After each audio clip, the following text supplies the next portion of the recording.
आइए नजर डालते हैं आज दिन भर की तमाम सभी बड़ी खबरों पर अभी तक आपने इस वीडियो को लाइक नहीं किए हैं तो फटाफट कर लीजिए। तो चलिए खबरों पर नजर डालते हैं।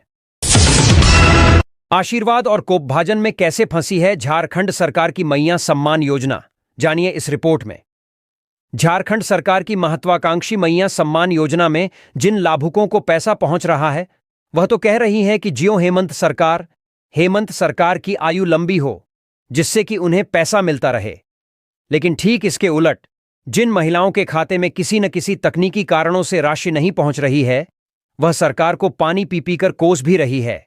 सोमवार और बुधवार को अवकाश की वजह से जिलों के अंचल कार्यालय में भीड़ नहीं दिखी, लेकिन शनिवार को भीड़ जुटने की संभावना है। दरअसल सरकार ने दिसंबर तक 56 लाख महिलाओं को पैसे दिए थे। 38 लाख महिलाओं की राशि रुकी थी। एक आंकड़े के मुताबिक 2 लाख मामलों में डुप्लीकेसी मिली थी। डुप्लीकेसी का मतलब हुआ कि या तो लाभुक सरकार की किसी दूसरी योजना का लाभ ले रही थी अथवा एक बैंक अकाउंट से कई आवेदन किए गए थे। आधार से बैंक खाता लिंक नहीं होने की वजह से 16 लाख लाभुकों को होल्ड पर रखा गया था। लेकिन सरकार ने निर्णय लिया है कि मार्च तक की राशि बिना आधार लिंक खातों को भेज दी जाएगी। राशि या तो भेज दी गई है या भेजी जा रही है। सरकार ने कैबिनेट में फैसला लिया कि मार्च तक जिन लाभुकों का बैंक खाता आधार से लिंक नहीं है, वेरिफिकेशन के बाद उन्हें जनवरी से मार्च तक के पैसे दिए जाएंगे। अगर 31 मार्च तक बैंक खाता आधार से लिंक नहीं कराया गया तो अप्रैल से इस योजना का लाभ नहीं मिलेगा। दरअसल जिन महिलाओं के खाते में पैसे नहीं आ रहे हैं वह परेशान है, उनका धैर्य टूटने लगा है। इस गर्मी में लंबी लाइन लगाकर वह यह जानना चाह रही है कि आखिर किस वजह से उनका पैसा नहीं आ रहा है। उन्हें इस बात की भी परेशानी है कि अगर उनका आवेदन किन्हीं कारणों से रद्द कर दिया गया है तो नया आवेदन क्यों नहीं लिया जा रहा है। हालत यह है कि आधार अपडेट केंद्रों से लेकर प्रखंड कार्यालय तक महिलाओं का भारी जुटान हो रहा है। महिलाएं सुबह सुबह घर का काम निपटाकर या तो प्रखंड कार्यालय पहुंच जा रही है अथवा आधार केंद्र जा रही है। दोनों जगहों पर काफी भीड़ जुट रही है। 31 मार्च तक सरकार ने आधार लिंक के बगैर के खातों में भी राशि भेज दी है, लेकिन अप्रैल महीने से जिन लाभुकों का बैंक अकाउंट आधार से लिंक नहीं होगा उन्हें राशि नहीं भेजी जाएगी। दरअसल हो यह रहा है कि अगल बगल की महिलाओं को राशि आ रही है और जब उन्हें नहीं मिल रही तो वह सीधे प्रखंड और अंचल कार्यालय पहुंच जा रही है। जांच करने वाले ऑपरेटर भी परेशान है। वह कहते हैं कि जांच करने के बाद भी, बताने के बाद भी महिलाएं पहुंच रही हैं, समझाने पर भी नहीं समझ रही हैं। उन्हें जब बताया जा रहा है कि जिलों के कार्यालय के पास लिमिटेड ऑप्शन है, नया आवेदन लेने का उन्हें कोई आदेश नहीं है, इसके बाद महिलाओं का धैर्य टूट जा रहा है और वह आपा खोने होने लग रही है। केंद्रीय सरना समिति की मांग, 24 घंटे के अंदर आरोपियों को करें गिरफ्तार। रांची के पिठोरिया में सरहुल जुलूस में झालर को लेकर हुए विवाद में 2 गुट आपस में भिड़ गए थे। इस घटना में पाहन सहित कई लोग घायल हुए थे। घटना के बाद बुधवार को केंद्रीय सरना समिति के अध्यक्ष अजय तिर्की ने प्रशासन से आरोपियों की गिरफ्तारी की मांग की है। उन्होंने चेतावनी दी है कि यदि 24 घंटे के भीतर आरोपियों को गिरफ्तार नहीं किया जाता है तो पिठोरिया चौक को बंद कराएंगे। जानकारी के अनुसार रांची के पिठोरिया थाना क्षेत्र के हेड़ाबालू में सरहुल को लेकर झालर लगाया था। सरहुल जुलूस के दौरान यह झालर जुलूस के झंडे से टूट गया था। इसके बाद जिन लोगों ने झालर लगाया था वो भड़क गए। इसके बाद लोगों ने सरहुल जुलूस में शामिल लोगों पर हमला कर दिया। इस दौरान दोनों पक्षों के बीच जमकर मारपीट भी हुई। हालांकि गांव के कुछ प्रबुद्ध लोगों ने आगे आकर मामले को संभाला और मारपीट कर रहे महिलाओं और पुरुषों को खदेड़ा। घटना के बाद इलाके में स्थिति तनावपूर्ण हो गई। इसको देखते हुए पुलिस की टीम लगातार कैंप कर रही है। सरहुल जुलूस में बाधा उत्पन्न करने वाले उपद्रवियों पर सख्त कार्रवाई करे रांची पुलिस। बाबूलाल। नेता प्रतिपक्ष बाबूलाल मरांडी से सीएम हेमंत सोरेन को निशाने पर लिया है। उन्होंने सोशल मीडिया एक्स पर पोस्ट कर कहा है कि हेमंत सोरेन के शासन में समुदाय विशेष का दुस्साहस इतना बढ़ गया है कि रांची के पिठौरिया में सराहुल पर्व के उत्सव में बाधा पहुंचाई गई और पवित्र झंडे का अपमान किया गया। सीएम से कहा कि फिर एक नौटंकी करिए, जैसा आपने पहले सरना स्थल आंदोलनकारियों पर मुकदमा दर्ज कराया, फिर कार्रवाई रोककर वाहवाही बटोरने का प्रयास किया, ठीक उसी तरह अब आदिवासियों से प्राथमिकी दर्ज कराइए, फिर उसे निरस्त कर वाहवाही बटोरिए। बाबूलाल ने कहा कि ऐसे ही कुटिल राजनीति के माध्यम से आदिवासियों को बेवकूफ बनाकर भ्रमित करते रहिए। न तो आप सरना स्थलों की रक्षा कर पा रहे हैं, न ही सरहुल उत्सव की सुरक्षा सुनिश्चित कर पा रहे हैं। रांची पुलिस सरहुल जुलूस में बाधा उत्पन्न करने वाले उपद्रवियों पर बिना विलंब सख्त कार्रवाई करें। प्राइवेट स्कूलों की मनमानी पर सरकार सख्त, 78 को नोटिस जारी। पूर्वी सिंहभूम में प्राइवेट स्कूलों की मनमानी के खिलाफ जिला शिक्षा विभाग ने सख्त रुख अपनाया है। जिला शिक्षा पदाधिकारी और शिक्षा अधीक्षक ने 78 प्राइवेट स्कूल प्रबंधकों को नोटिस जारी किया है, जिसमें उनसे 3 अप्रैल यानी कल तक अलग अलग बिंदुओं पर जवाब मांगा गया है। जिला शिक्षा विभाग ने नोटिस में कहा है कि स्कूल भवन, संरचना या परिसर का उपयोग केवल शिक्षा के उद्देश्य के लिए किया जाएगा। स्कूल परिसर में शिविर लगाकर अभिभावक या छात्र छात्राओं को किताब या अन्य सामग्री की खरीदने के लिए बाध्य नहीं किया जाएगा। जिला शिक्षा विभाग ने स्कूल प्रबंधकों को 3 अप्रैल तक अपना जवाब सौंपने को कहा है। अगर स्कूल प्रबंधकों ने गलत जानकारी दी तो स्कूल का भौतिक सत्यापन किया जाएगा और गलत जानकारी देने पर स्कूल प्रबंधक पर कड़ी कार्रवाई की जाएगी। बच्चा चोर के संदेह में ग्रामीणों ने दिव्यांग युवक को बंधक बनाया, छुड़ा ले गई पुलिस। दुमका जिले के गोपीकांद्र थाना क्षेत्र के दुबराजपुर में बच्चा चोर व मवेशी चोर के संदेह में ग्रामीणों ने एक दिव्यांग युवक को पकड़ लिया। उसे 3 घंटे तक बंधक बनाए रखा। गांव के किसी व्यक्ति ने इसकी सूचना गोपीकांद्र थाना को दे दी।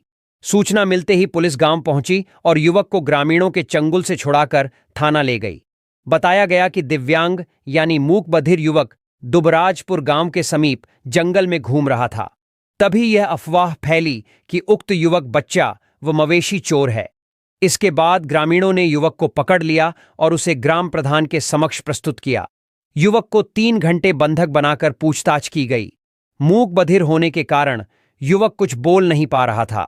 थाना प्रभारी सुमित कुमार भगत ने बताया कि युवक की पहचान पाकुड़ जिले के महेशपुर प्रखंड क्षेत्र के लूटीबाड़ी निवासी मनोज हांसदा के रूप में हुई है। वह लखन हांसदा का पुत्र है। पुलिस ने मनोज के बड़े भाई से संपर्क कर उसे थाना बुलाया और पकड़े गए युवक को सौंप दिया। डकाए जंगल से 10 साइबर अपराधी गिरफ्तार, फर्जी लिंक भेज करते थे ठगी। देवघर साइबर थाने की पुलिस ने जिले के सारवां थाना क्षेत्र के डकाए जंगल में छापेमारी कर 10 साइबर अपराधियों को गिरफ्तार कर लिया। उनके पास से 10 मोबाइल फोन और 11 सिम कार्ड जब्त किए गए हैं। पुलिस को डकाए जंगल में साइबर अपराधियों के छिपे होने की गुप्त सूचना मिली थी। इसके बाद टीम ने जंगल में छापेमारी कर साइबर ठगी में लिप्त 10 युवकों को दबोच लिया। युवकों ने अपना अपराध स्वीकार कर लिया है। उन्होंने पुलिस को बताया कि स्टेट बैंक ऑफ इंडिया का अधिकारी बनकर वे ग्राहकों को फर्जी लिंक भेजकर ठगी करते हैं।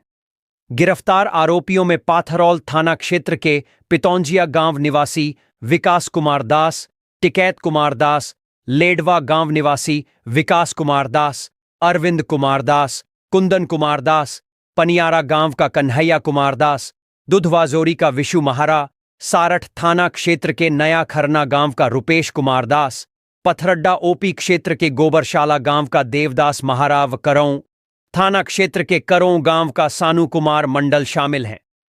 कागजी प्रक्रिया के बाद सभी को जेल भेज दिया गया।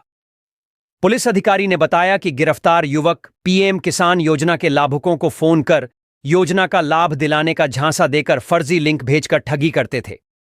वहीं फर्जी फोन पे ऑफ पेटीएम का कस्टमर केयर पदाधिकारी बनकर लोगों को इनाम मिलने का झांसा देकर शिकार बनाते थे। छापेमारी टीम में साइबर थाने के इंस्पेक्टर सुकांत त्रिपाठी, सारवां थाना प्रभारी संदीप कुमार भगत, साइबर थाने के एसआई घनश्याम गंजू व सशस्त्र बल के जवान शामिल थे। जरूरी है Waqf bill, digitalization of geo tagging पारदर्शिता बढ़ाएगा। बाबूलाल। नेता प्रतिपक्ष बाबूलाल मरांडी ने कहा है कि वक्फ बिल जरूरी है क्योंकि इसका डिजिटलाइजेशन और जियो टैगिंग पारदर्शिता बढ़ाएगा और अनियमितताओं को रोकेगा। कानूनी सुधारों से स्वामित्व विवादों का समाधान मिलेगा, जिससे अवैध कब्जों पर रोक लगाई जा सकेगी। सोशल मीडिया पोस्ट में कहा है कि सही प्रबंधन से वक्फ संपत्तियों का उपयोग बेहतर होगा, जिससे हर साल 12,000 करोड़ से ज्यादा की आय संभव हो सकती है। वक्फ प्रशासन में समावेशिता के तहत CWC और राज्य वक्फ बोर्डों में कम से कम 2 मुस्लिम महिलाओं की भागीदारी अनिवार्य होगी। बोहरा और आगा खानी समुदायों के लिए अलग बोर्ड बनाए जाएंगे। राज्य सरकारों को अलग वक्फ बोर्ड बनाने का अधिकार मिलेगा। ग्रामीणों के साथ फाउंडेशन की बैठक में जल जंगल जमीन बचाने पर चर्चा। गांडेय प्रखंड के उदयपुर पंचायत भवन में बुधवार को संस्था अभिव्यक्ति फाउंडेशन ने ग्रामीणों के साथ बैठक की। बैठक में जल, जंगल, जमीन बचाने पर चर्चा की गई। ग्रामीणों को बताया गया कि जंगल में बहुत तरह की जड़ी बूटियां मिलती हैं, जिसके बारे में जानकारी प्राप्त कर कई प्रकार के रोगों से बचाव किया जा सकता है। जंगलों को बचाकर जड़ी बूटियों का लाभ उठा सकते हैं। ज्ञात हो कि संस्था गांडेय प्रखंड के उदयपुर, करीबंक व फूलची पंचायत में संस्था विकास के कार्य कर रही है। प्रखंड को ऑर्डिनेटर भीम सिंह ने बताया कि इन पंचायतों में किसानों को आय बढ़ाने के लिए प्रशिक्षण देकर उन्नत बीज उपलब्ध कराया जा रहा है। गांवों में शुद्ध पेयजल के लिए छोटी छोटी जल मीनारों का निर्माण किया गया है। मौके पर उप मुखिया त्रिपुरारी वर्मा, वार्ड सदस्य जीवन मुर्मू, सुधरी हेम्ब्रम, सरिता कुमारी सहित दर्जनों ग्रामीण मौजूद थे। झारखंड में पहली बार FLN चैंपियनशिप का आयोजन। 216 छात्र दिखाएंगे अपनी प्रतिभा। विनर्स को मिलेगा मुंबई जाने का मौका। राज्य सरकार के स्कूली शिक्षा एवं साक्षरता विभाग द्वारा लीप फॉरवर्ड के सहयोग से राज्य में पहली बार राज्य स्तरीय FLN यानी foundational literacy and numeracy championship का आयोजन किया जा रहा है। स्कूल, प्रखंड एवं जिला स्तरीय प्रतियोगिताओं के शीर्ष 216 विद्यार्थियों को राज्य स्तरीय FLN चैंपियनशिप में भाग लेने का मौका मिलेगा। इस प्रतियोगिता में सरकारी स्कूलों के कक्षा 2 से 5 तक के विद्यार्थी गणित, अंग्रेजी एवं हिंदी विषयों में अपनी रचनात्मक प्रस्तुति कौशल एवं प्रतिभा का प्रदर्शन करेंगे। प्रतिष्ठित वर्ल्ड पावर चैंपियनशिप की तर्ज पर आयोजित की जा रही इस प्रतियोगिता का सेमीफाइनल 3 अप्रैल 2025 को झारखंड शैक्षिक अनुसंधान एवं प्रशिक्षण परिषद रातू में होगा। सेमीफाइनल में चयनित शीर्ष 72 विद्यार्थियों को 4 अप्रैल 2025 को शौर्य ऑडिटोरियम, डोरंडा, रांची में आयोजित होने वाली फाइनल प्रतियोगिता में अपनी प्रतिभा दिखाने का अवसर मिलेगा। रामगढ़, हजारीबाग, धनबाद और बोकारो के विद्यार्थियों और अभिभावकों के लिए आवास और भोजन की व्यवस्था BSNL प्रशिक्षण केंद्र में की जाएगी तथा शेष जिलों के प्रतिभागियों और अभिभावकों के लिए आवास और भोजन की व्यवस्था JCERT रातू में की जाएगी। राज्य स्तरीय प्रतियोगिता में राज्य भर से 179 शिक्षक भी भाग लेंगे। राज्य स्तरीय FLN चैंपियनशिप के अंग्रेजी विषय के विजेताओं को मुंबई में आयोजित होने वाले राष्ट्रीय वर्ल्ड पावर चैंपियनशिप में झारखंड का प्रतिनिधित्व करने का मौका मिलेगा। इससे कम उम्र में ही इन विद्यार्थियों के अंदर प्रतियोगी और नेतृत्व क्षमता का विकास होता है। राज्य स्तरीय FLN चैंपियनशिप के अन्य 2 विषयों हिंदी और गणित के विजयी विद्यार्थियों को भी मुंबई का भ्रमण कराया जाएगा।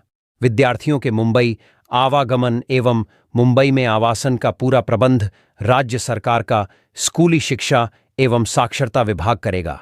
आपको बता दें कि वर्ल्ड पावर चैंपियनशिप 2023 का झारखंड नेशनल चैंपियन था। राज्य के सरकारी स्कूलों के प्रतिभावान बच्चों ने अंग्रेजी के कठिन शब्दों का रचनात्मक और सटीक उत्तर देकर इस प्रतियोगिता में नेशनल चैंपियन का खिताब झारखंड की झोली में डाला था। विगत वर्ष की तरह इस वर्ष भी स्कूली शिक्षा एवं साक्षरता विभाग झारखंड को इस राष्ट्रीय प्रतियोगिता का चैंपियन बनाने के लिए तैयारी कर चुका है। राज्य स्तरीय वर्ल्ड पावर चैंपियनशिप के विजयी विद्यार्थियों को राष्ट्रीय वर्ल्ड पावर चैंपियनशिप से पहले विशेष प्रशिक्षण भी दिया जाएगा, जिससे इन बच्चों में आत्मविश्वास और प्रतियोगी भावना का विकास हो। वर्ल्ड पावर चैंपियनशिप एक प्रतिष्ठित शैक्षिक प्रतियोगिता है। यह हर साल आयोजित की जाती है। इसका उद्देश्य बच्चों की भाषा कौशल, विशेष रूप से अंग्रेजी भाषा में शब्दावली, वर्तनी और शब्दों के अर्थ को बेहतर करना और उनकी प्रतिभा को प्रोत्साहित करना है। इस प्रतिष्ठित प्रतियोगिता में ग्रामीण और शहरी क्षेत्रों के कक्षा 2 से 5 तक के स्कूली बच्चे भाग लेते हैं। इसमें प्रतिभागियों को पढ़ने, लिखने और शब्दों के प्रयोग से संबंधित विभिन्न गतिविधियों में अपनी क्षमता दिखाने का मौका मिलता है। वर्ल्ड पावर चैंपियनशिप की तर्ज पर ही राज्य में पहली बार FLN चैंपियनशिप आयोजित की जा रही है। यह प्रतियोगिता न केवल बच्चों के भाषाई विकास को बढ़ावा देगी, बल्कि उनमें आत्मविश्वास और प्रतियोगी भावना को भी विकसित करेगी।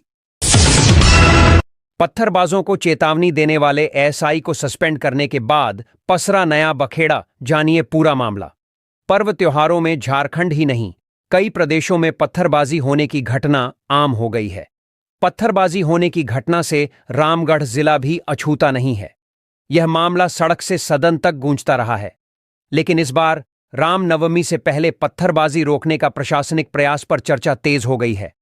इतना ही नहीं, इस मामले पर शहर से लेकर प्रदेश तक सियासत हो रही है। दरअसल मामला रामगढ़ पुलिस का है। इस पर प्रशासनिक चुप्पी भी बयानबाजों को हवा दे रही है।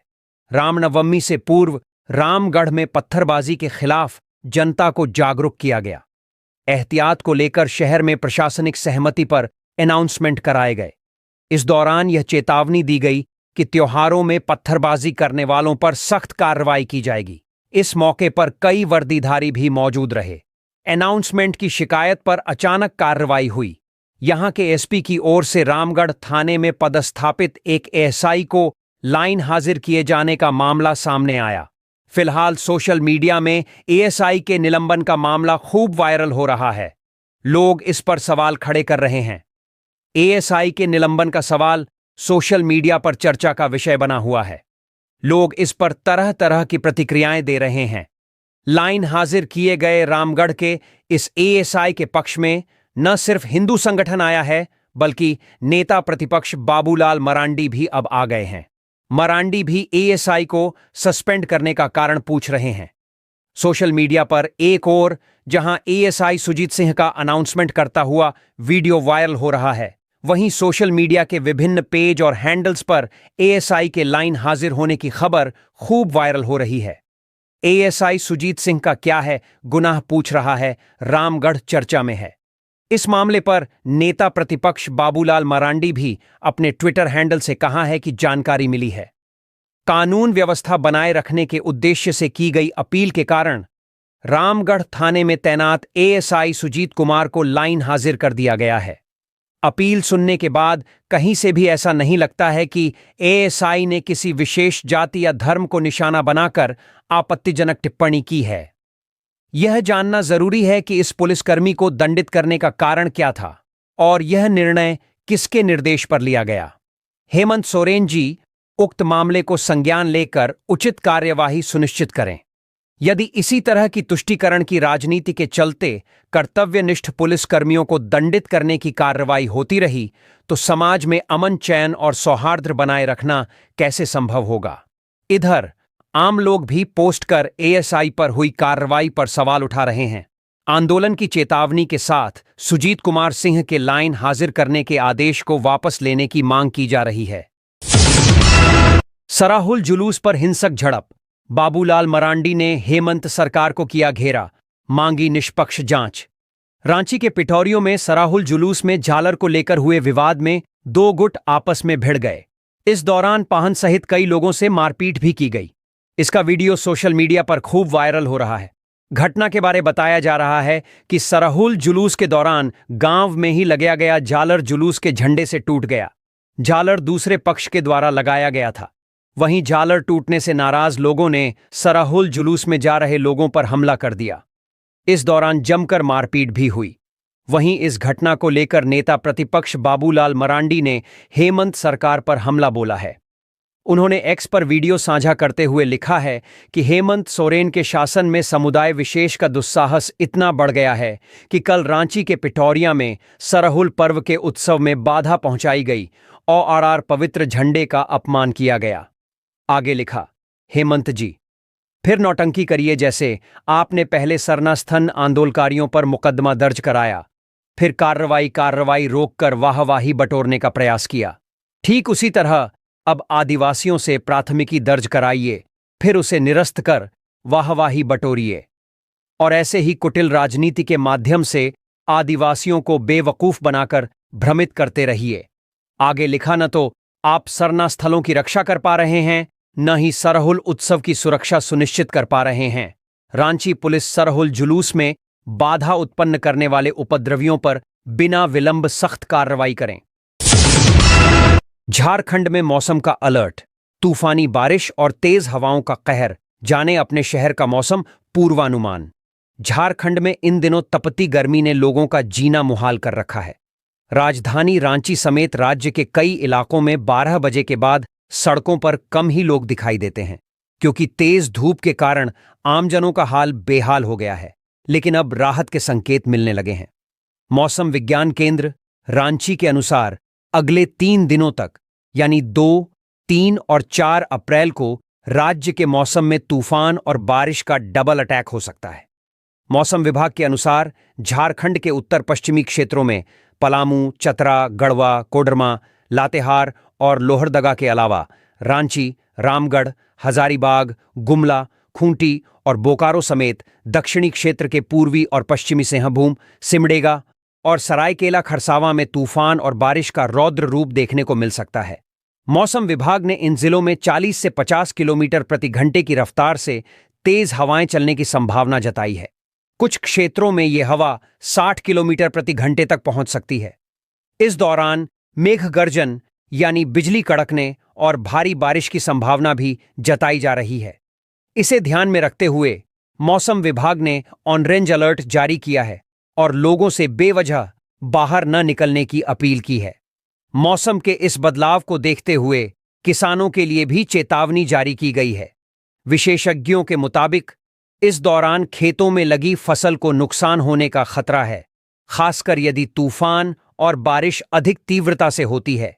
ऐसे में किसानों को अपनी फसल का ध्यान रखने की आवश्यकता है और किसी भी प्रकार के नुकसान से बचने के लिए उपाय करने चाहिए। मौसम विज्ञान केंद्र के वैज्ञानिक अभिषेक आनंद के मुताबिक अगले 3 दिनों तक राजधानी रांची और आसपास के जिलों में आंशिक रूप से बादल छाए रहेंगे और हल्की बारिश होने की संभावना है। हालांकि अधिकतम तापमान में कोई बड़े बदलाव की उम्मीद नहीं है।